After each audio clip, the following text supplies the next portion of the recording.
Pois é, Fausto. Então, você é conhecido como um grande cineasta no Distrito Federal. Ah, quem te... Ou no a, Brasil. a minha mãe concordaria com o senhor. Fausto, uma pergunta. Você é um cineasta. Sim. Por que que às vezes você se define como sendo um estudante de cinema e não um cineasta? O cinema, como qualquer expressão de arte, ele está em progressão, né? O Uhum, cinema é inovação, a uhum, arte, o ambiente de arte é um uhum, ambiente de inovação, mesmo quando ele resgata expressões de artes antigas. uhum. E aí o cara inovou por resgatar algo da Renascença. Então, Perfeito. o estudar, ele é uma característica de qualquer pessoa que se propõe Aham. ao ambiente da arte. Perfeito. Tá. Mas seria bem complicado, né? Imagina você chegando lá na. Eu sou estudante, né? Não, não, eu diria o seguinte: você chegando num hospital, né? Uhum. Fazer a cirurgia. Não, doutor, vai abrir aqui. É o senhor que vai fazer? O senhor que é o médico? Não, não. Eu sou um estudante de medicina. Mas Traz pelo aí. amor de Deus, você não vai mexer aqui. Não, eu Como concordo. assim? Excelente. Touché. Assim, não, veja bem, a gente está sempre aprendendo, até hoje. Isso, Assim, touché. não, eu te entendi, mas aqui você não mexe. Boa sorte aí. Chama o chat GPT aí. Traz uma Boa, né? máquina. É porque Excelente argumento. excelente argumento, porque de verdade, todos nós estamos todo o tempo estudando, né? Sim, sim. E eu acho legal esse seu viés, que é um viés humilde. Eu prefiro dizer que eu estou aprendendo do que dizer que eu efetivamente sou. É um viés interessante. Mas eu penso que, considerando os muitos prêmios já colecionados, os muitos filmes, enfim, que é uma unanimidade, né, dentre a crítica e o público, nós podemos dizer que Sim, sim. o Fauston da Silva é um brilhante cineasta hoje no Brasil.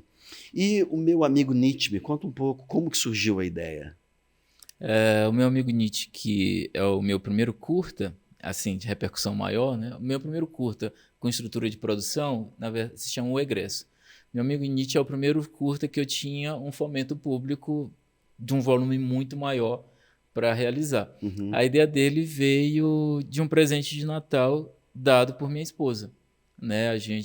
Nós éramos recém-casados e ela queria me presentear e aí eu falei, não, meu amor, não precisa gastar, né? aham.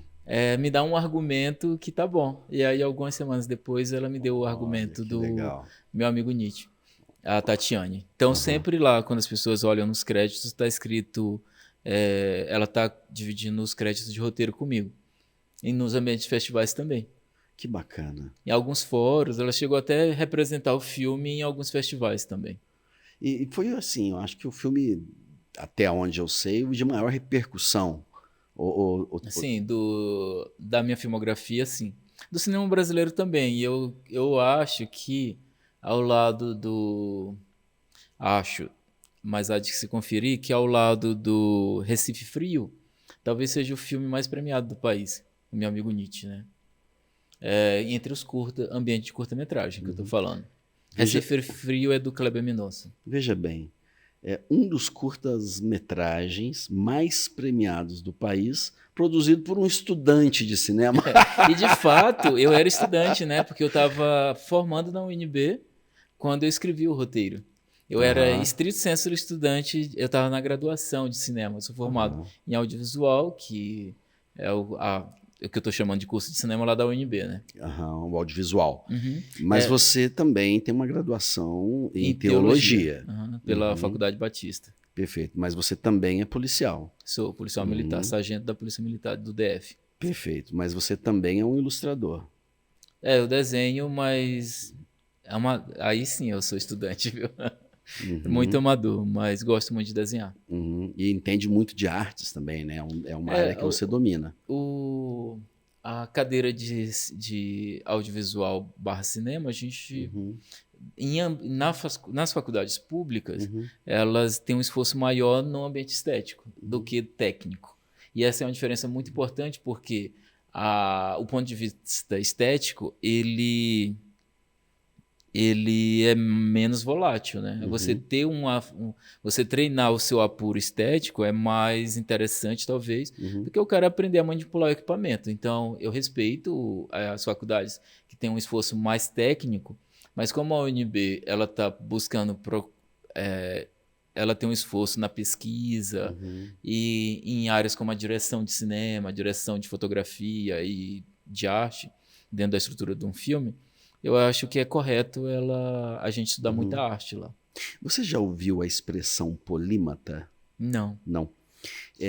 Não tem que ter ouvido, não é uma expressão comum, então por isso que eu fiz questão de perguntar, não é uma expressão usual. Mas o bilíngue é quem fala 2 línguas. O poliglota é quem fala de 3 línguas para lá, ele já pode ser considerado um poliglota. Tá? A palavra polímata ela é utilizada para as pessoas que dominam mais de 3 ciências, mais de 3 conhecimentos. Tá? Então, você seria facilmente denominado um polímata. Né? Existem alguns polímatas muito famosos na história da humanidade. Um deles é Leonardo da Vinci. Ia falar o Leonardo da Vinci, ia chutar isso. Né? Se a gente pega ali uma biografia, é dito como um polímata, né? Porque, enfim, matemática, física, O que é a palavra límata? Poli. Pólico, tudo bem. Mas muitos, né? Mata vem do grego mate, que é matéria ou disciplina. Ah, tá bom. Muitas disciplinas, muitas matérias. Né? Entendi. Quem domina muitas disciplinas é um polímata. Né? Massa. Ou seja, e como é que você se sente, Fauston, sendo um polímata e descobrindo hoje que você é um polímata? Olha que legal. Espero merecer o título, né, de polímata. Mas existem muitos polímatas, né? Eu posso ali mandar colocar assim, vai aparecer Fauston da Silva. Vou botar polímata, não? Eu acho que não, porque imagina uma mãe. Uma mãe que é dona de casa e que trabalha no Ministério Público, que é advogado. Então, o ser humano ele é polímata, né? E principalmente agora, na geração que a gente vive, porque antigamente as pessoas conseguiam... Touché. As pessoas podiam começar a vida e terminar numa mesma profissão, né? E talvez hoje, mais do que nunca, as pessoas têm que, de fato, serem polímatas, né? Porque as profissões vão se acabando e etc. E ele ainda é especialista em sei lá, em urbanismo, não sei. Tô improvisando. Perfeito. Agora, olha que interessante, né, Fausto, isso que você falou.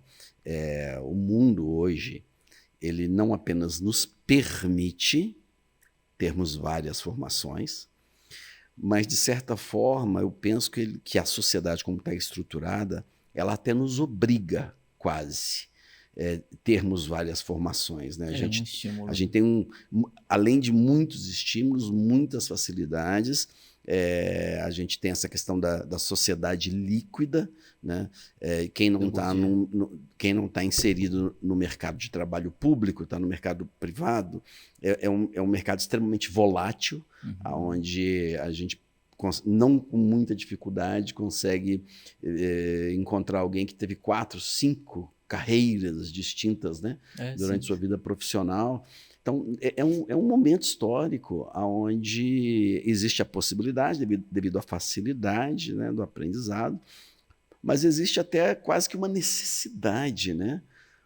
Um mundo assim extremamente multifacetado, volátil, com muitas mudanças em curso. A capacidade de atenção da gente, né, de decidir. Talvez tem gente que tem muitas formações por dificuldade de decisão, né? Eu estudei economia, geografia, direito, jornalismo no ambiente universitário, né, que eu estou falando. Antes de fato formar em audiovisual. Você iniciou esses cursos? Interrompia, ia para outro? Não, mudava, fazia outro vestibular e eu fiz 6 semestres de economia.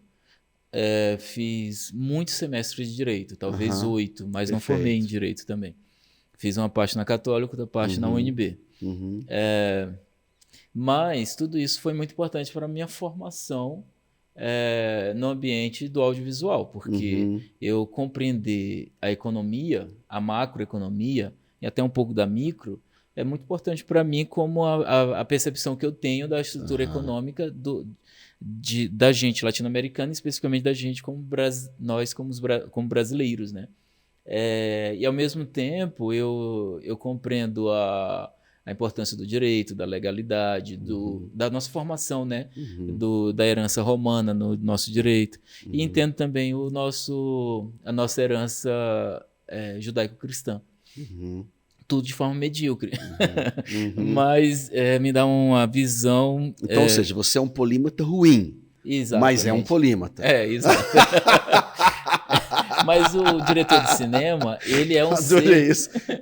Sei de tudo. Meio medíocre em tudo, mas sei de tudo. Mas o diretor de cinema, o bom diretor de cinema, e eu não estou dizendo necessariamente que eu seja essa pessoa, ele tem que ter um conhecimento medíocre de tudo. Isso. Porque ele não tem condição de demandar o bom diretor de fotografia dele a respeito dos elementos da fotografia, se ele não souber a capacidade das lentes, das texturas, das possibilidades que a direção de fotografia vai oferecer para ele. Ele vai dizer o amém, né? O diretor de fotografia vai dizer várias propostas e ele tem que ter um mínimo, ter um conhecimento medíocre ali para poder dialogar com aquela pessoa. A mesma coisa se dá com a arte, com o figurino, com a estética das texturas do dressing, né? Lá do ambiente de cinema.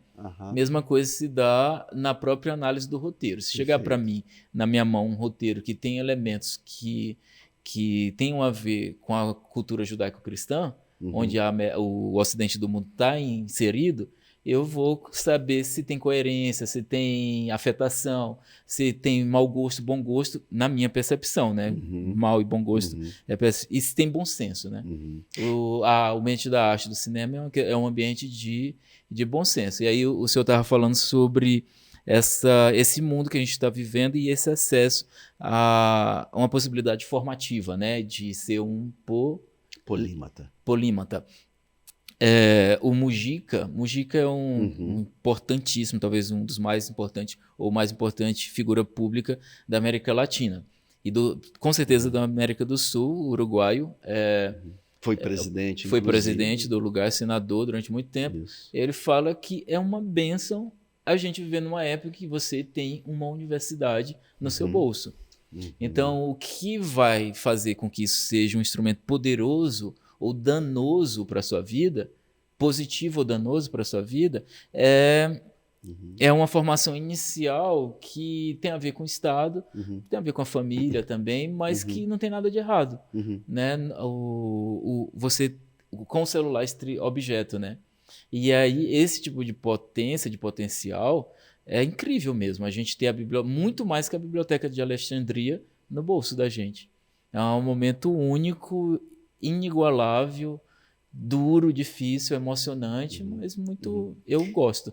As nossas gerações, imagina, eu saí praticamente do feudalismo na minha terra, no Maranhão, transitei ali para a Revolução Industrial, primeira, segunda, Revolução da Informática, a singularidade da primeira Revolução Industrial, e aí a gente está passando pelas revoluções da inteligência artificial. Que está engatinhando. Internet, engatinhando, mas aí é um engatear... Vai ser assustador daqui 4 anos. 4 semanas, né?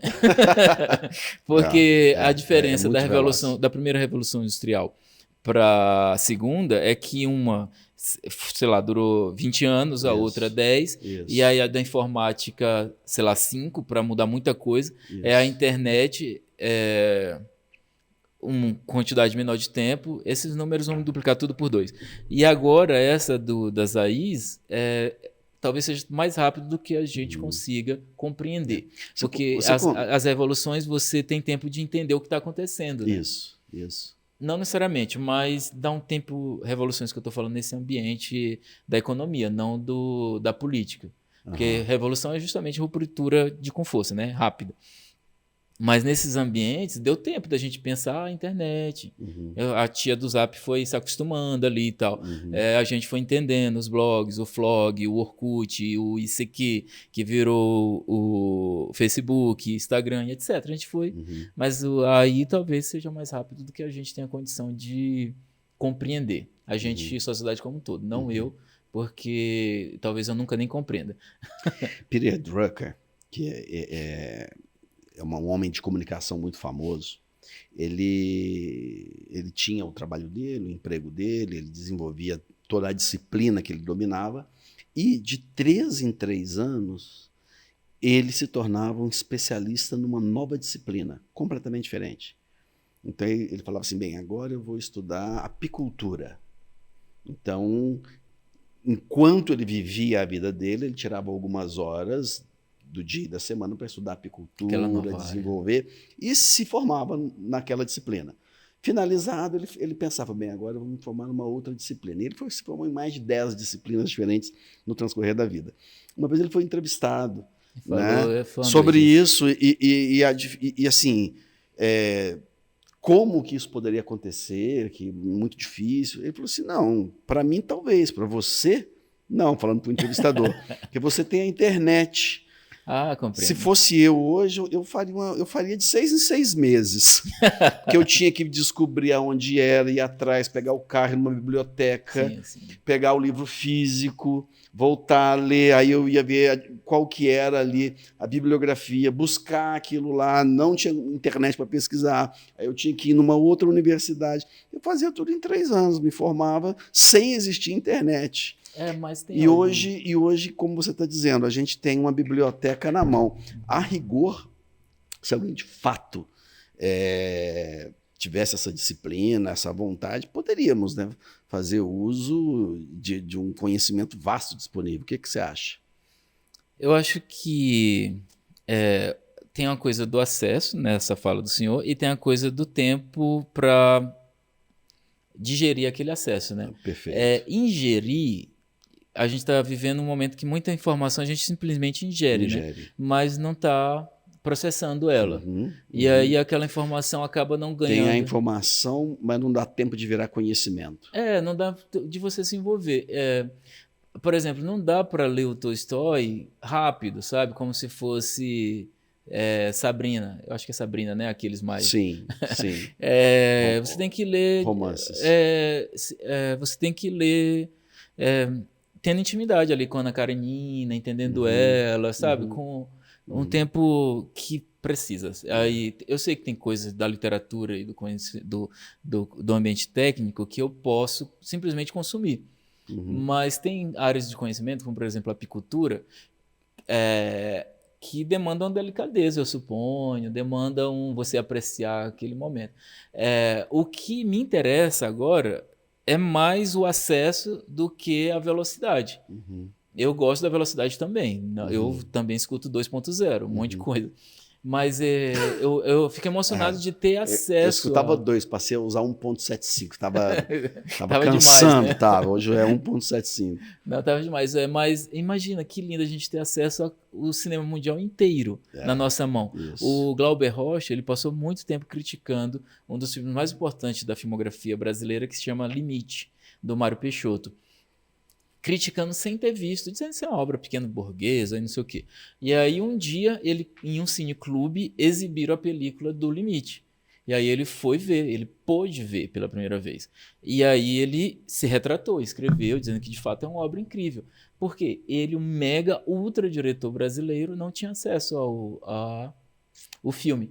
O Martin Lutero, ele vai ter acesso à Bíblia, que a gente tem 1000, se a gente quiser. Ele foi ter, com mais de 20 anos, ele foi ter acesso a uma cópia inteira. E o cara, teoricamente, era formado. Eu falo teoricamente porque a formação no ambiente de Roma era muito fraca também, antes da Reforma Protestante. Né? Aí, pós-Reforma, a própria Roma percebeu que devia intensificar... Não era uma formação teológica, era uma formação eclesiológica na época. Né? E aí, depois de graduado, uma vez graduado, aí sim você poderia ter acesso às escrituras. Que loucura, né? Muito louco, né? Só os graduados poderiam Não, louco assim, de sintomático, né? Daquele momento ali.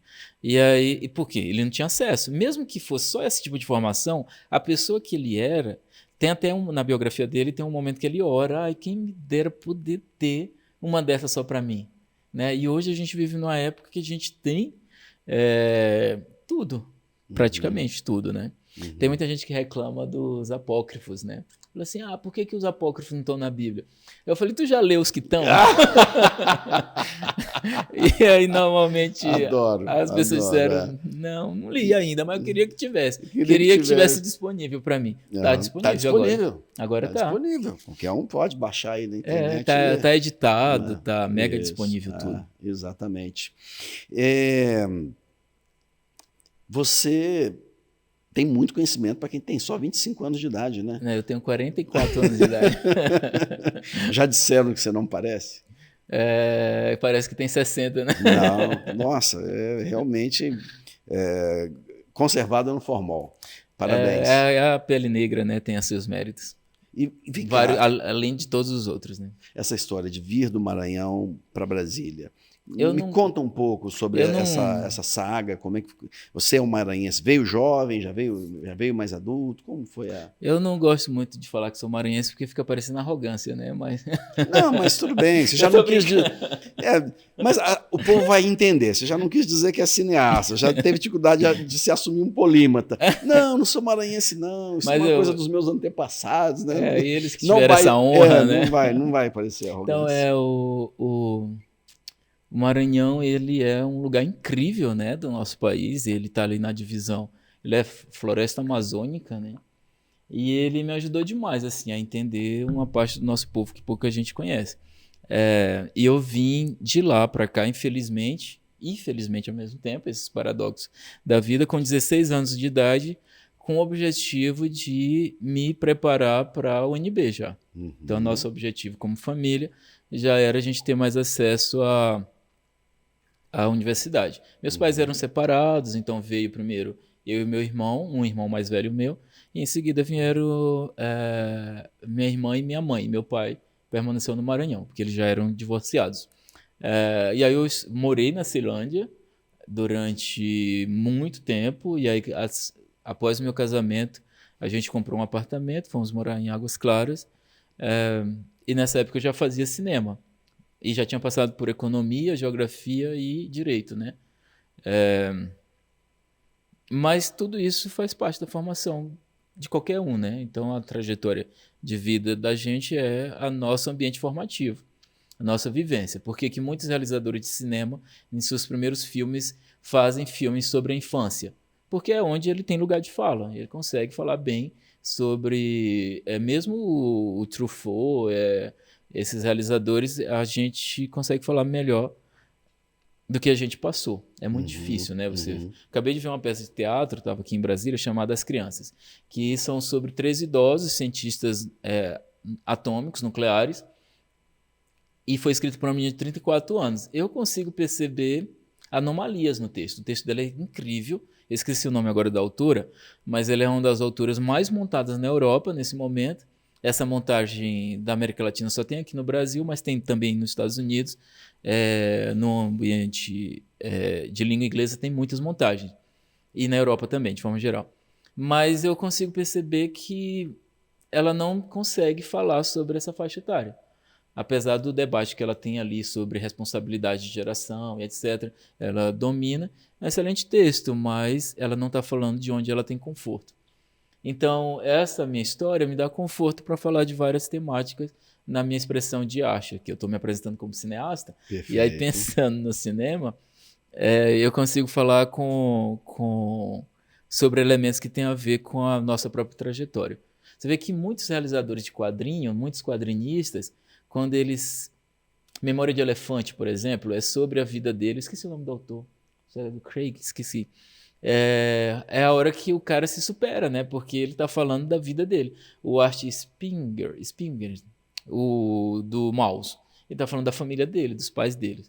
Então, quando a gente... O Spielberg agora... o Mouse eu vou adquirir. Você vai amar. Por sua influência. E o Habib. E o Habib também, né? Eu ouvi dizer que tem umas receitas boas nesse livro. Brincadeira. Habib, querido, né? Queridíssimo. Querido. E Habiba, querida. Eu acho que a pronúncia com certeza está errada, mas é isso. O mundo das artes, né? Ele desenvolve no ser humano muita sensibilidade. Então, pessoas muito sensíveis de alguma forma, elas produzirão arte, algum tipo de arte, as pessoas muito sensíveis, desde um crochê, uma senhora fazendo um crochê, fazendo uma culinária mais requintada, né? Ou partindo para artes gráficas. Então, pessoas sensíveis produzem arte. E a arte desenvolve a sensibilidade nas pessoas. Então, quando a gente tem contato com a arte, a gente se torna mais sensível. Eu hoje sou um artista, né? Como você bem pôde ver, aqui em casa é praticamente uma galeria de arte, mas eu não sou um artista profissional, posto eu não ter nenhuma exposição relevante, não usar isso profissionalmente, né? Não usar a disciplina de maneira profissional. O Van Gogh, ele é um artista profissional? Ele não era, né? Assim, porque aliás, deixa eu corrigir, deixa eu até desenvolver aqui a resposta. Agora eu virei o entrevistado. Van Gogh, até onde eu sei, em vida, não fez nenhuma exposição e não vendeu nenhum quadro de forma relevante. Quem comprava os quadros dele era basicamente o irmão, né? Ou seja, não teve reconhecimento. É porque então, o Theo, ele era mecenato, ele agregava artistas, né? Mas eu tô dizendo isso aí, só porque... finalizando minha resposta, possivelmente, em seu tempo, ele não fosse reconhecido como um artista profissional. Não obstante, hoje... o maior, né? Talvez o maior. Enfim, eu particularmente... ok, eu não sou autoridade para definir, mas eu entendo como... possivelmente o maior expoente dos últimos 200 anos. Sim. Ele pinta movimento, né? Tem uma pintura dele que eu tive o prazer de ver pessoalmente, tá? A carroça, e tem um feixe de... É feixe que fala? De palha. Isso. No meio do caminho, caindo da carroça. Ele pintou ali no meio do caminho, tá lá o feixe. Tem até uma gotinha de movimento, mas é extraordinário, né? Ele fazer isso. Claro que muita gente já tinha pintado movimento, tem elefantes na Índia, sei lá, 4.000 anos atrás, com várias patas, né? As pessoas achando que loucura é? Será que o elefante tinha 4 patas? Era uma anomalia? Mas é simplesmente movimento, né? Eu só estou dizendo isso porque o que define uma pessoa como artista não é de fato expor e tal, é o cara se expressar, né? Você tá cheio de ódio no coração e coloquei no azulejo. Tirei daqui e botei ali. Tô cheio de amor no coração, coloquei numa pintura, num quadrinho, etc. É isso que é artista, né? A palavra profissional talvez até ofenda alguns. O Kafka, ele se recusava a vender o trabalho dele de arte, né? Ele dizia, não, isso daqui não tem preço, filho. Quando eu falo se recusava a vender, no sentido de que ele tinha um sustento dele, eu acho que ele é contador, salvo engano, e o ambiente dele de arte não tinha a ver estritamente com reconhecimento público no aspecto financeiro e nem nos demais aspectos, eu creio eu. Ainda que sabemos que é muito importante para qualquer realizador de arte, ele atingir o sensível de outra pessoa, a sensibilidade de outra pessoa é importante, sim. Eu vi uma entrevista uma vez que... Como você interpreta o artista vender efetivamente a sua arte como uma atividade profissional? Vender financeiramente? Vender, isso. Não entendi direito a pergunta. Como que você entende? Eu estou fazendo um contraponto a Kafka. Então, posto Kafka entender que aquilo ali não deveria ser um objeto comercializável, né? Você, Fausto, como que você interpreta o artista? Esse raciocínio dele, né? Exato. Como você interpreta o artista efetivamente valorando e vendendo e comercializando a sua arte? Tipo o Picasso, por exemplo, né? Que foi um pintor que teve o prazer de, em vida, ter muitíssimo reconhecimento. Eu acho perfeito. Salvador Dalí ter ficado milionário. Eu acho, apesar de brigar com o Brunel por causa de $20. Isso. Que é o do cinema, né? Você acha perfeito? Eu acho perfeito, porque eu acredito de verdade na economia da cultura.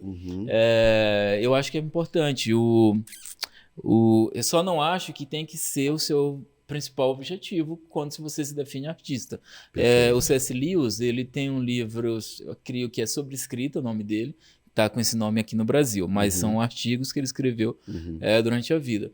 Ele diz que a pessoa que escreve, faz um primeiro esforço no ambiente de literatura por vaidade, compreensível, como ele é muito sábio, ele entende que é compreensível, que dá para entender, a gente tem, vou publicar um livro. E depois ele recua, porque ele não teve o reconhecimento da sociedade, ele não está definido como um artista da literatura, essa pessoa. Ele falou, vou escrever um livro porque é muito glamuroso, né? E eu escrever um livro e publicar. Já o cara realmente que é artista, ele não está nem aí, ele vai morrer de escrever. Vai escrever até o fim, porque ele ou escreve ou morre. O Pi, aquele filme que o cara tá no barco. Fantástico. Eu fiquei tão desesperado quanto ele quando acaba o lápis. Não sei se lembra dessa cena. O Esmeralda vai colocar aí na edição. Tem um momento em que acaba o lápis dele e sem aquilo ele não tira do coração dele o que ele está sentindo. Ali é um artista. E aí pensando nisso, talvez a expressão de arte ela tenha a ver com a gente, com nós, com a humanidade, e não com um grupo especificamente. Sabe, eu acho que mesmo o cara viciado em crack, ele faz uns cachimbos ali que são incríveis, sabe? Deixa eu pensar o que mais. Cara, o ser humano, né? Ele tem esse poder no cérebro, né? Que tem mais conexão neural no cérebro do que estrela na galáxia, que faz com que ele crie coisas que não existiam, né? Ele faz esse planeta muito mais interessante. Eu não gosto de arte que chama de arte morta, né? De natureza morta. Porque eu gosto da intervenção humana na pintura, no ambiente de arte. Gosto da natureza, caminhar no mato, etc. Mas se você for me mostrar um quadro que é os pássaros, não sei o quê, eu não estou interessado.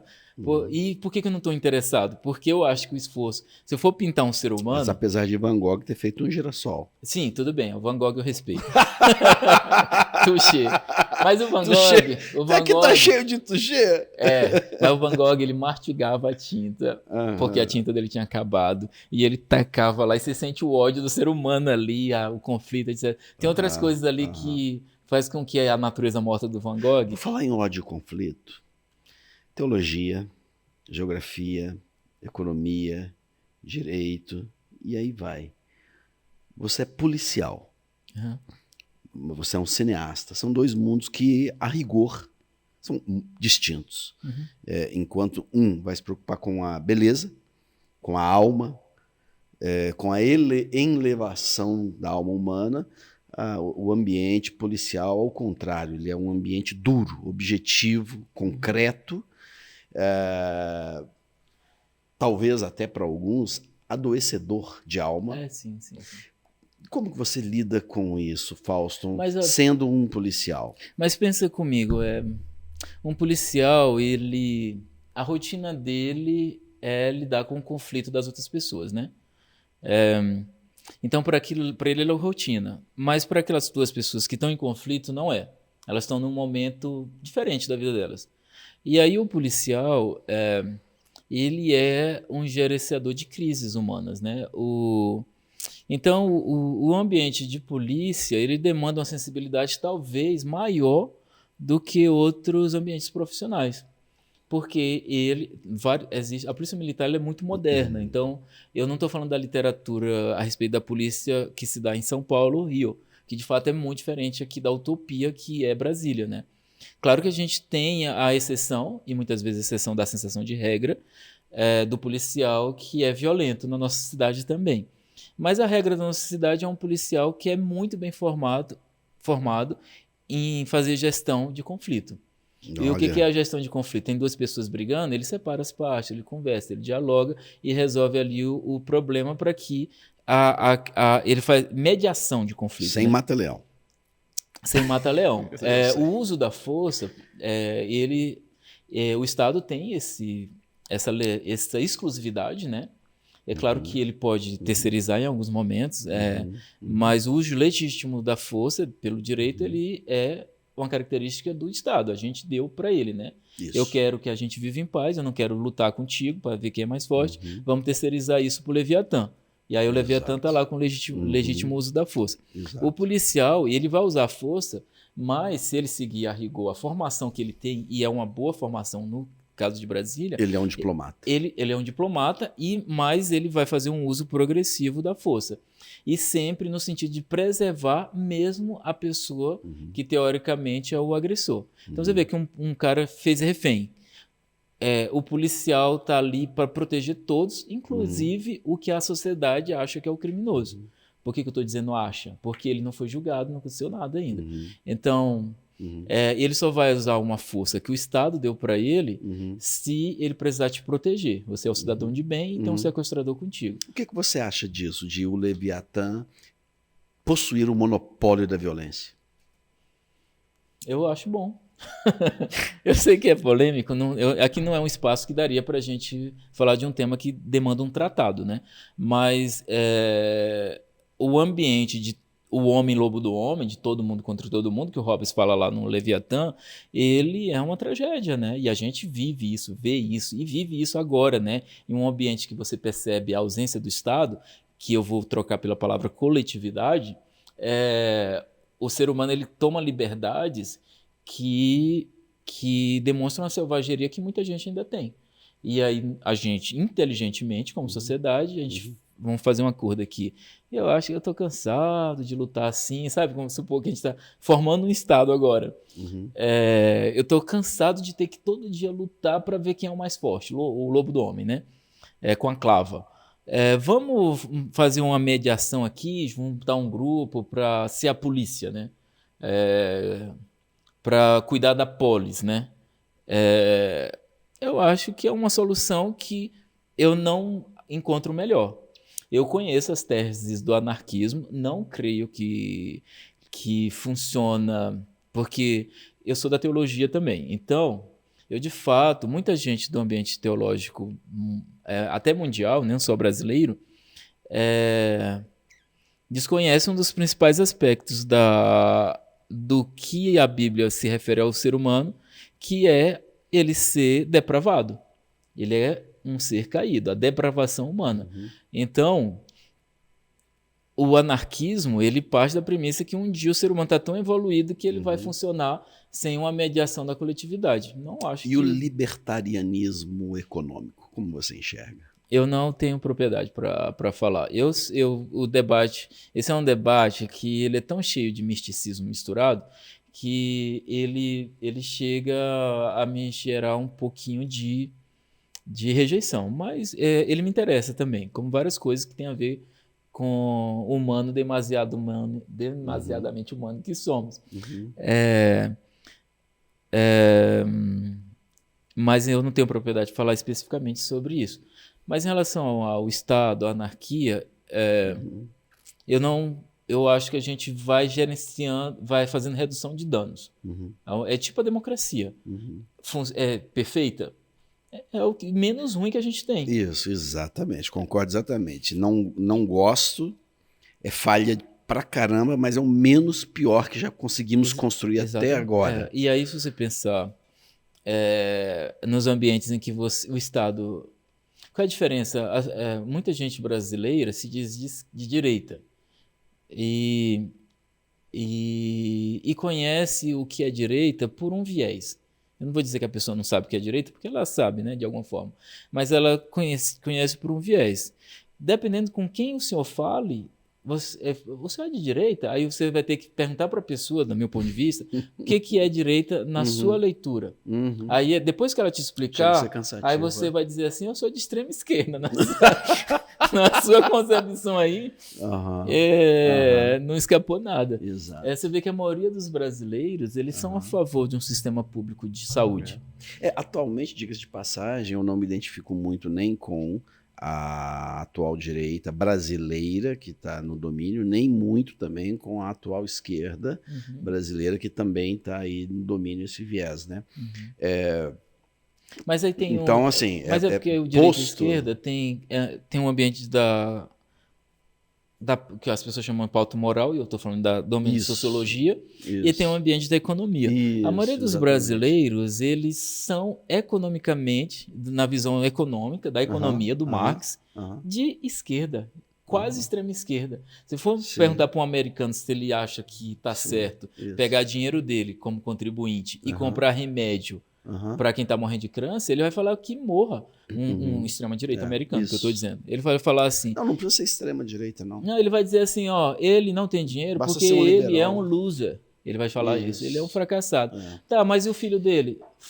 Fracassadinho. Então... Você se definiria um liberal na economia? Sim ou não? Eu acho que não. Não. Você se definiria um liberal nos costumes? Sim ou não? Também não. Aí, não. Com certeza, não. Então, você é um conservador na economia e um conservador nos costumes. Então, é porque a economia, ela não é monolítica. É igual o ambiente do evangelho no Brasil. Ele não é um monobloco, né? Então, tem várias vertentes. Então, é uma outra resposta que demanda um tratado, né? Para a gente falar dela. Então, demanda, porque mas, ó, não dá ponto de contato com nada com que o público conhece. Ó, eu não sou e um o meu marxista... ponto de vista também não dá ponto de contato. É curioso isso. Eu não sou marxista tradicional, porque o marxismo tradicional ele prega violência e eu conheço poucos pessoas de esquerda brasileira. E ele é liberal nos costumes. Tradicionalmente. E a pessoa, ela quer liberdade e o marxismo clássico. E você abre mão de um pouco de liberdade para ter um pouco de igualdade no aspecto econômico. Então, uma boa forma, beleza, uma boa forma de definir esquerda e direita é: você acredita num Estado mais igualitário ou num Estado mais livre? Quanto menos liberdade, mais à esquerda você está indo. Quanto mais igualdade de oportunidade, de acesso à economia, educação essa definição. E tal, você está mais à esquerda. Então eu quero mais liberdade, liberdade total. Exatamente. Você tem liberdade para fazer uma má escolha. Perfeito. Eu quero pegar um empréstimo a 15% ao mês. Você é livre para se lascar. Quero continuar tendo cheque especial e pagar a mesada para o banco, que é o cheque especial. Cara, tem liberdade para fazer, inclusive, más escolhas no ambiente do direito brasileiro. Exatamente. Então, eu quero liberdade total, extrema-direita. Eu quero igualdade total, extrema esquerda. Exato. É o que eu sempre falo. Eu sempre uso exatamente esta analogia. Eu adoro essa definição. A gente pensa muito, muito igual, tá? E quando eu estou conversando com alguma pessoa e existe um debate muito grande, difícil chegar num ponto, eu coloco dessa maneira. Eu falo, olha... Tem duas palavras, liberdade e igualdade. Se você achar que o mais importante é a liberdade do ser humano, você é alguém de viés de direita. Se você achar que a coisa mais importante é a igualdade, é viés de esquerda. Isso falando de direita e esquerda clássicos, né? Isso. Essa definição dos últimos 200, 250 anos, mais ou menos. Né? E é isso. Na verdade, as duas coisas são muito importantes. Eu penso que a liberdade é muito importante, eu penso que a igualdade ela também é muito importante. De acesso, né? A grande questão é encontrar um equilíbrio onde não exista fight. O equilíbrio é muito difícil. Mas é possível, né? Tem experiências, né? É porque é muito difícil você distribuir pobreza, e aí os estados que fizeram a experiência do socialismo, eles eram muito pobres, né? O próprio Marx dizia que não daria certo o comunismo na Rússia, né? Que a Rússia ainda era muito pobre. Daria certo na Alemanha e na Inglaterra, porque aí eles iam distribuir uma riqueza muito grande que os dois estados tinham. O que é que você acha enquanto regime? O que você acha da aristocracia? Um regime aristocrático. O regime aristocrático, ele é o pior possível em um aspecto. Quando veio a Revolução Burguesa? Porque a gente saiu da aristocracia para a Revolução Burguesa. E aí, nesse caso, eu sou, meu filho, mega burguês. Por quê? Porque a Revolução Burguesa, ele trouxe pelo menos um mínimo de meritocracia. Hoje em dia essa meritocracia pode estar em xeque há algum tempo, mas o cara, ele era seu dono, e a vassalagem era isso, simplesmente porque ele era filho de alguém que já foi seu dono. Isso não tem como dar bom, porque Deus não escolhe talentos só por hereditariedade. Às vezes ocorre de um cara que tem potencial para desenvolver a pólvora, vou falar um exemplo ruim, ter nascido ali no meio da vassalagem, né? Então, a Revolução Burguesa, ela trouxe para o mundo um avanço que a gente nunca tinha tido. Por quê? Porque tinha muita gente se esforçando em busca do estímulo econômico. Estímulo econômico, os manuais de economia falam que só existem revoluções provocadas por dois sentimentos: a fome ou a fé. Então, a Revolução Francesa, o povo queria pão. Revolução Iraniana, o povo tinha fé ali no Ayatollah e tal. Então, as revoluções, elas têm essas duas linhas de ignição, né? E eu acredito de verdade a Revolução Burguesa, ela é um estímulo econômico que fez com que a sociedade chegasse no nível que está. O cara, ele vai inventar esse microfone aqui, porque ele quer prosperar economicamente. O Adam Smith, quando ele escreve lá A Riqueza das Nações. Sim. A Riqueza das Nações. O Adam Smith, quando ele escreve os tratados dele, ele fala que se eu pensar de forma egoísta em mim, eu vou acabar te abençoando. É claro que ele é muito otimista, mas ele é um intelectual que é respeitado por todo mundo, inclusive pelo Marx. O Marx respeita menos o David Ricardo, que vem depois do Adam Smith, mas respeita o Ricardo também, mas respeita muitíssimo o Adam Smith, porque ele entende que o Adam Smith tem razão em várias coisas, mas de fato é um otimista. Voltando para a aristocracia, Fausto, existe uma tese a qual afirma que hoje a China ela vive um regime aristocrático. Interessante. Não um regime comunista. Foi um regime comunista, /socialista, mas sobretudo comunista, mas que hoje é um regime aristocrático. Por quê? Porque qualquer ser humano lá, qualquer cidadão, tem liberdade econômica. Pode ser empresário, tem empresas, tem homens milionários, o dono do Alibaba é milionário. Então não existe uma igualdade econômica mais. Se você quiser abrir um negócio, aliás, o Estado até te impulsiona, até te ajuda. Se a sua ideia for muito boa, você consegue empréstimo, ajuda subsidiado para montar seu negócio, crescer seu negócio. Então o Estado ele entende que para o país ser rico, o país tem que gerar negócios, criar negócios, vender para o mundo todo. Isso vai gerar imposto, e o imposto vai para o bolso do Leviatã, para o bolso do Estado. O Estado vai ficar cada vez mais rico. Então, tem um Estado que fomenta o negócio, né? Sejam negócios estatais, sejam negócios privados, enfim. Então, nós temos uma economia pujante ali, né? A economia pujante. Hoje está um pouco em crise, mas não vem ao caso. No geral, é um capitalismo pujante, onde as pessoas têm o direito de serem ricas e milionárias, e tem muitos milionários. Por outro lado, essas pessoas elas não têm direito à democracia. Existe ali um regime onde o partido escolhe os melhores para governar. Tá? Então, é um governo dos melhores. Aqueles que forem mais capacitados, mais inteligentes, mais articulados, mais diplomáticos, mais negociadores, mais sábios, mais estudados, eles vão subindo ali, né, dentro da hierarquia do partido e vão virando os cabeças, né? Então tem uma elite, né? Tem uma elite Você tá falando que comanda. Aristocracia nesse sentido, de ter uma elite. É uma elite pensante, né? Considerando que a definição de aristocracia é o governo dos bons, o governo das melhores mentes. Né? Então, temos ali um Estado governado pelas melhores mentes daquele país, né, onde existe uma pirâmide, uma hierarquia dos melhores comandando, e do ponto de vista econômico, uma liberdade total, onde cada um pode abrir, fazer o que quiser, abrir filial no Brasil, faz o que quiser, exporta.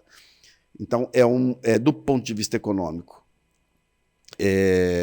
capitalismo. Do ponto de vista de Estado, uma ditadura aristocrática. Esta é a tese. Interessante ou não? É muito interessante o modelo chinês. A China, de fato, é outro planeta, né? Eu tive o prazer de estar lá 10 anos atrás. E 10 anos atrás, ele já tinha uma mega, ultra gigante frota de veículos elétricos. Né? Eu tenho até filmagens, posso até mandar para para vocês, depois botar na edição. Legal. De 10 anos atrás, uma frota imensa de veículos elétricos, uma infraestrutura imensa feita de concreto, uma sociedade extremamente organizada, um povo extremamente honesto nas suas relações micros e suspeito que na macro também. As pessoas, um país extraordinário, né? Eu tive em Chengdu. Uhum. Chengdu fica perto das cordilheiras do Himalaia, né? E ainda assim, apesar de tudo ser tudo lindo, um país temperado, um povo lindo, eu acho de fato eles muito bonitos, eu acho o idioma bonito, a economia incrível, a inovação incrível. Eles vivem um ambiente fascista, né? Fascista muito parecido com o do Hitler. E quando eu falo do Hitler, não é para assustar ninguém, e nem para ofender essa nação amiga que é a China. Estou falando que no sentido de que tem um Estado que domina todo mundo, assim como acontecia na Alemanha, acontecia na Itália, e ninguém pode falar nada em relação àquele Estado. Eles não têm essa liberdade. Mas você não tem um ambiente de miséria. Perfeito. Como tem em outros lugares aqui da Guatemala. Então etc. seria uma aristocracia fascista. Eles são fascistas. Aí tem que entender assim, porque a pessoa fala fascista. E aí, deixa eu ver aqui o que é fascismo. Tá, é ruim o fascismo. Não estou entrando nesse debate em defesa do que é fascismo. Só estou explicando qual é o modelo dele na minha leitura ultra rasa. Né? Eu li só um livro a respeito do Deng, né? Quando ele teve o movimento em direção do capitalismo, e eles são capitalistas. Os brasileiros falam assim que a China é comunista. A China não tem nada de comunista na cabeça. Inclusive, vamos supor um brasileiro... exato como eu penso. Eu defendo a tese da aristocracia. Brasileiro de direita, comunismo para ele é o não estímulo ao capital. Isso. Eu quero investir dinheiro em porto, estrada e economia. Isso. China só investe nisso. Investe em elementos da social também, mas vamos lá. E na pauta conservadora, que a gente falou dela também, que é outra característica que define o que é direita e esquerda no Brasil. Os chineses são extremamente conservadores. Vários filmes da Marvel que a pessoa de direita brasileira viu e amou, não entra na China porque é imoral. Então, eles são muito mais conservadores do que qualquer pessoa de direita no Brasil e são muito mais liberais economicamente do que do que a maioria das pessoas de direita no Brasil. Então, na cabeça, a pessoa fala porque tem um nome Partido Comunista lá na liderança deles, mas não tem nada. Ali como um amigo meu fala que ali é o verdadeiro comunismo selvagem. Briga. Então, estão criando alguns nomes, né, como capitalismo de Estado. Sim. Mas, outros chamando de comunismo à moda chinesa. Estão criando, ou capitalismo à moda chinesa. Né? Capitalismo à moda chinesa. Mas eles têm, de verdade, um tipo de democracia. Assim como os Estados Unidos têm um tipo de democracia. E o Brasil tem outro tipo de democracia. Muita gente vai dizer, e talvez não esteja enganado, que lá nos Estados Unidos não tem democracia direta, porque eles votam naqueles, como é que eles chamam? Nos delegados, né? E é o cara que vai votar. E não necessariamente ele vai votar do jeito que você quer. Talvez ele pense, não, eu vou votar no Barack Obama. Então, eles não acreditam no povão. Aqui no Brasil é 100% direto. Aqui exato. Aqui é chamado de democracia direta, lá democracia indireta. Eles votam nos delegados, né? Isso. E é muito estranho, não é estranho? E aí, georreferenciando, talvez pareça um pouquinho com o modelo chinês, assim, porque os chineses, eles acham que tem... Tudo que é dentro do partido, e o partido é muito grande, existem votações, né? Então eles têm uma espécie de democracia. Tem um pensador, que eu jamais vou lembrar o nome dele aqui, que ele disse isso século passado, mas compreendido como milênio passado, que agora nesse século o mundo ia se achinesar. Que os nossos modelos de democracia iriam se aproximar do modelo chinês, no sentido de a gente começar a perder direitos para que o Estado... Me lembra o nome dessa pessoa? Eu vou tentar. Eu vou dizer por quê. Porque eu defendo essa visão, não sabia que alguém já tinha dito isso. Eu não apenas defendo essa visão, eu penso que isso vai acontecer. Defendo assim, eu nunca defendi ninguém, não escrevi nada a respeito, não publiquei, mas observando o movimento dos tempos, né, os tempos e os movimentos, para mim está muito claro que a gente vai para esse lado. Uhum. E essa tese da aristocracia chinesa, né, o grande pensador que vem defendendo essa tese chama Luciano Maia. Não quis dizer antes. Que é incrível, mas né? eu penso... E grande artista também. Então, assim, eu de fato entendo que hoje o regime... A melhor descrição, né? Eu entendo que a melhor descrição mais próxima, se a gente observar o vocabulário existente, né, de política, talvez a aristocracia seja o que mais define, e entendo que é para onde o mundo vai.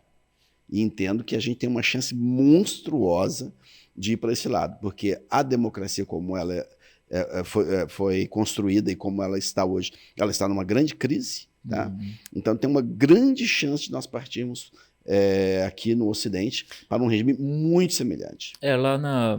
Ponto. Eu não tenho mais elementos claros para falar sobre, senão o debate aqui vai ficar até chato. Não, e é um debate, e esse é um tema realmente muito grande, apesar de muito fascinante, né? A China é uma coisa fascinante, apesar de que, por exemplo, o cristianismo lá, ele é sazonal. Tem época que o Estado recebe bem e, sei lá, passou uma semana, você expulsa todos os pastores do país. Eu perguntei para os irmãos da minha igreja assim, você acha que a China é mais cristã que o Brasil? Ou menos? A maioria das pessoas disseram que menos cristã que o Brasil. E lá tem muito mais cristãos do que o Brasil. Ela, em breve, vai ultrapassar os Estados Unidos com 300 milhões de cristãos. Eles se convertem 30 mil pessoas por dia. 30 mil pessoas por dia se convertem lá. Então é um volume assim esmagador, porque tudo na China é maior do que qualquer lugar, né? I milioni. I milioni. I milioni, melhor? Não, em italiano, os milhões. Aquele livro As Léguas Submarinas, como é que era o nome? 20 mil léguas. É do Victor Hugo? Não, esqueci. Eu também esqueci agora. Júlio Verne. Júlio Verne, exato. Júlio Verne. Todos aqueles números gigantescos, aquelas coisas todas, ele se inspirou numa visita que ele fez na China, onde tudo ele fez uma visita e ele não acreditava, porque ele vinha da Itália, onde tudo era micro, né? Uhum. Aí chegava lá, tudo era... Tudo é demais, né? Já há muitos anos, tudo era demais. E aí ele criou essa expressão, em milione, ele chamava a China de o lugar dos milhões, tudo milhões. E uma coisa 30 mil pessoas por dia se convertendo. É tudo uma assim, números de... absurdos. Essa cidade que nós estivemos, Chengdu, ela é uma cidade média chinesa e ela tem 8 milhões de habitantes. Imagina, ela é uma cidade média lá da China. Interiorana, uma cidadezinha. Uma cidadezinha ali, vou ali pro interior, vou para Chengdu. É uma Rio de Janeiro, né? E é fascinante. Ela tem o Santuário dos Pandas. Nós falamos agora há pouco sobre a velocidade com que a tecnologia, em especial a revolução recente que é a inteligência artificial, vem se desenvolvendo.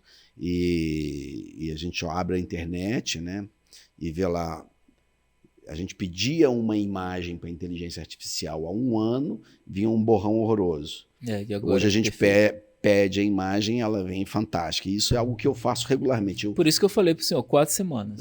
Eu gosto muito, inclusive, de usar. Eu vou fazer igual os irmãos lá, 72 horas. Tudo muda. Eu gosto muito de usar a inteligência artificial pedindo imagens e tal, e eu me encanto com essa tecnologia. E agora já temos filmes. Uhum. Tá? Que, naturalmente você já viu aí, viu a possibilidade. Qual o impacto que você prevê da inteligência artificial na produção cinematográfica? Eu acho que, como eu falei, talvez seja rápido demais para não ser tranquilo. Tá? Não vai ser uma mudança tranquila. Mas vai ser um impacto imenso. Porém, é arma, né? Arma é uma palavra que tem a ver com arm, né? De mão. Então, é a extensão da nossa mão. Como é que eu potencializo arrancar esse mato? Vou inventar uma enxada. Como é que eu potencializo criar essa imagem? Então, em última instância, é tipo o Kubrick ali, né? Partiu do osso para a nave espacial. Então, é um ponto acima de uma extensão do ser humano. Talvez, em algum momento, dentro da singularidade da inteligência artificial, seja uma coisa separada do ser humano de fato, mas por enquanto ainda é uma ferramenta para me deixar mais poderoso como ser humano. O que o osso faz? Eu, ao invés de lutar com a mão, eu luto com o osso. Fiquei mais poderoso. O que o revólver faz? Ao invés de lutar com a lança, eu luto com o revólver. Fiquei mais poderoso ainda. O que a inteligência artificial faz? Me dá um poder ainda maior como ser humano. Perfeito. É uma ferramenta para que a gente use. Se você... o que eu tenho falado para alguns colegas é que tem que... qualquer ferramenta para você utilizar bem, o primeiro passo é você entender que ela é uma ferramenta para você utilizar e não ficar com medo dela, né? Então, eu acho que vai fazer uma revolução que eu não vejo a hora. Vai ser muito lindo, eu acho. Você, como cineasta, consideraria produzir uma curta-metragem 100% por meio de imagens Olha só, de inteligência artificial? Eu vou falar uma coisa que eu acho que vai acontecer. E é até bom que está documentado, porque aí eu falei antes. Eu não sei se... Eu não vi as pessoas falarem. Porém, não é uma coisa que eu inventei, porque a gente já viu acontecer. Não é Vale da Estranheza. O Vale da Estranheza é quando uma coisa tenta simular o humano e aí fica ali numa coisa que é, mas não é, e gera um desconforto psicológico muito grande para a gente. Eu acho que o que a AI vai fazer vai ser a mesma coisa que se dá com o hambúrguer do McDonald's e o hambúrguer artesanal. Eu vou preferir o hambúrguer artesanal. Então, o hambúrguer artesanal, a pessoa vai dizer assim, olha, essa imagem é bonita, mas, cara, eu acho que foi feito pelo robô. Aí, o que isso faz? Faz com que desagregue 1000% o valor. Estou falando de economia. Tem valor agregado? Não tem valor agregado porque não tem o que o Marx vai chamar lá de mais-valia. E aí, o cara vai dizer, Fauston, olha o que eu comprei, cara, isso aqui foi feito por um ser humano. Isso já tem, né? A gente pensa assim, eu vou comprar isso aqui costurado à mão. Não foi a máquina que fez. E isso vai ser potencializado agora no ambiente de inteligência artificial. E algumas imagens com a estética mais Pixar, que a gente chama, ela já tem me gerado uma certa antipatia, porque eu consigo bater o olho e perceber que foi feito por inteligência artificial. Obviamente, as inteligências artificiais vão conseguir simular o artesanal. Sim, vai ser aí eu não sei como vai ser isso pro nosso coração, sabe? Eu acho que vai ter que provar. Eu gosto de você porque você pensa rápido. Eu acho que vai ter que provar, eu não sei, mas aqui, ó, tô fazendo, só que é muito difícil. É tudo assim muito fascinante, porque eu posso te filmar e isso daqui a 4 semanas, né? 72 horas. Eu posso te filmar e eu tenho o seu som e tenho a sua imagem. E vou dirigindo a sua interpretação na ilha. Isso. E eu crio, tal cenário. Isso vai acontecer, de fato, daqui a 4 semanas. 72 horas. E aí eu te coloco no cenário X e posso criar toda uma narrativa comprando apenas a sua imagem. Se eu não gostar da sua imagem, eu peço para o robô criar uma. Cria aí um personagem. Assim, assado e tal. E aí o que eu acho que vai acontecer? E aí eu acho que essa profecia é mais certeira do que todas. Vamos lá, adoro profecias. O teatro, ele vai se reerguer totalmente. As pessoas vão falar assim, não, isso é muito chato, eu quero ver ser humano, vamos pro teatro. E aí vão ver uma história contada com ser humano de verdade. Aí vão botar o chip no robô, vestindo de ser humano. Só que aí, como é nesse mundo aqui, as pessoas vão querer ver humanos ali errando, falhando, sendo imperfeitos. A gente não gosta da imperfeição. Lá no Japão, não sei se é azulejo, não sei o tipo de cerâmica, que quando tinha rachadura, ao invés de disfarçar, eles reforçavam, botavam um dourado dentro e tal, para mostrar a imperfeição humana. Né? Isso, acho lindo essa técnica japonesa. Não é genial? E aí eu acho que mais do que nunca, nós estaremos interessados no que é humano, demasiadamente humano. Eu acho que vai ser assim, o caminho que vai andar. Porque lá nos Estados Unidos, tudo criado pelo ChatGPT, já decidido pelo Supremo lá deles, é considerado domínio público. E essas coisas criadas por robô, elas vão perder valor agregado. E vão perder no nosso coração também, não só diante da economia. Porque, de fato, assim, tá, mas isso daí, cara, foi feito aí pelo robô, né? É igual um papel. Imagina, Maia, a coisa linda que era você receber uma Bíblia do Gutenberg. Não tinha valor, Nossa. não tinha, era tão difícil, mesmo com imprimindo ali pela primeira vez, e feita à mão, né? Que foi antes lá com os escribas, com o maçorético, né? Imagina como agregava valor. E hoje, uma Bíblia é R$ 20. Ou seja, meia hora de trabalho de uma pessoa. Estou transformando em trabalho para a gente entender a diferença. Enquanto antes era 10 anos de trabalho de uma pessoa para eu comprar um texto bíblico. E agora virou. E eu sei que não tem valor. Né? A gente dá valor. Em economia, tem a curva de valor, né? Então, um copo de água, ele vale potencialmente infinito se o senhor estiver no deserto morrendo de sede. Depois que você toma o primeiro copo de água, essa curva ela faz assim, ó, você já não dá US$ 1 milhão pelo segundo copo. O que vai acontecer com as inteligências artificiais é que, à medida em que elas forem produzindo coisas com valor muito pequenininho, sem a mais-valia que o Marx previu, elas vão perder valor econômico, fácil, e depois, na segunda etapa, ou talvez junto, valor no meu coração. Eu não vou valorizar, né? Eu vou pensar assim, não, isso aqui é de graça, eu quero de graça. O sol, tem coisa mais preciosa do que o sol? E ele é de graça pra gente, né? E a gente não paga pelo sol. É um exemplo ruim, é o que eu tô pensando agora, eu tô improvisando. A Margem do Universo, eu adorei tanto o filme quanto o gibi. O gibi tem ali, ganhei, ele até tá aqui dentre os meus livros assim especiais, né? Eu tenho uma biblioteca aí com mais de 1000, sei lá, não sei quantos volumes, mas eu deixei até aqui A Margem do Universo, muito bacana. É uma pena que é pequenininho, né? Tinha que ter sido uma encadernação grandona, né? Eu sei que, infelizmente, o custo os custos elevado. São elevados. Quem que escreveu o roteiro? Eu escrevi o roteiro tanto do filme quanto do quadrinho. Né? E quem dirigiu, ou seja, deu o refino, o olhar final, porque no cinema é assim, você escreve o roteiro, mas aí a partir do momento que um diretor assumiu aquela obra, o olhar é afunilado por ele. Vou usar essa expressão. Então, o olhar final é do Thiago Esmeraldo. Né? Então, do filme. Do filme.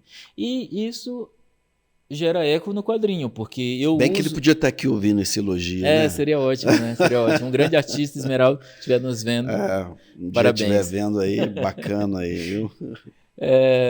Mas a estética do filme pulou pro quadrinho, né? Então ali tem o olhar dele, né?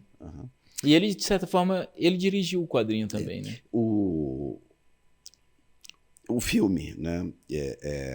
Ele me pegou. A Margem do Universo me pegou por N razões. A interpretação daquela artista africana, salvo engano. A Petra. A inteligência do roteiro, um monte de questões ali. E o fato de eu, particularmente, ser um entusiasta de ficção científica. Então, é um tema que eu sou um entusiasta, eu amei. Mas o que eu mais amei são duas cenas. Quando diz assim, somos a humanidade. Essa frase ela é especial no filme. Eu vou até voltar para ouvir de novo. Somos a humanidade. Fantástico. E ali no final, quando a contagem dos seres humanos na Via Láctea vai pá, é muito legal. Brilhante, viu? Parabéns. Eu assim, me encanta. E quem estiver aí nos assistindo, recomendo.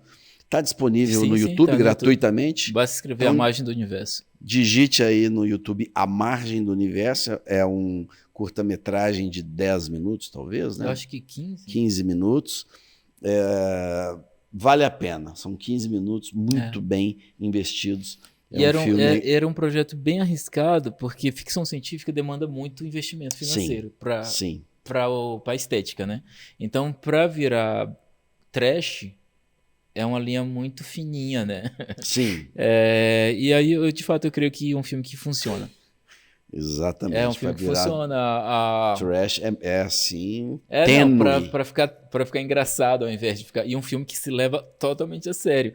E isso é muito arriscado, arriscado. Eles arriscaram muito em Bacurau também.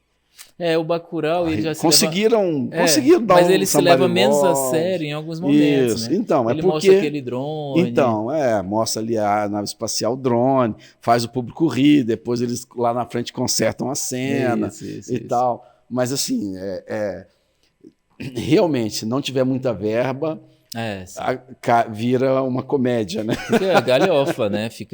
As pessoas vão, tentou e se lascou. Mas o cinema, ele brinca com ficção científica desde